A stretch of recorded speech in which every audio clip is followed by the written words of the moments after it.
Here are 6 reasons why real estate deals fall apart every day. Let's go.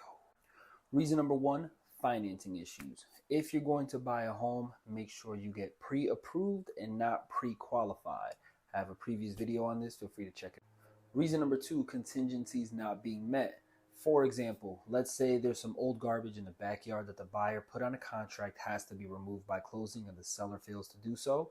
That can actually cause a deal to not close. Number 3, inspection problems. Let's say a home buyer goes out, gets an inspection done. The home inspector comes back and lets them know that there's foundation issues and the roof is on its last limbs.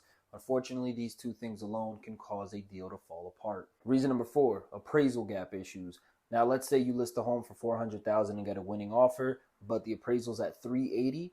Most times, the deal will either get restructured, renegotiated, or most times will fall apart if the buyer does not have enough funds to cover the appraisal gap. Number 5, title issues.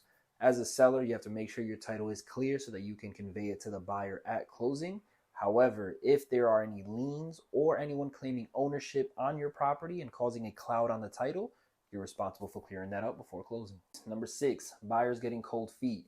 Unfortunately, a lot of times when a buyer falls in love with the home, they get a little blindsided when they realize the reality of how far it is from their job or their kid's school. So make sure you're doing your due diligence. That way you can close successfully and not have to back out last minute.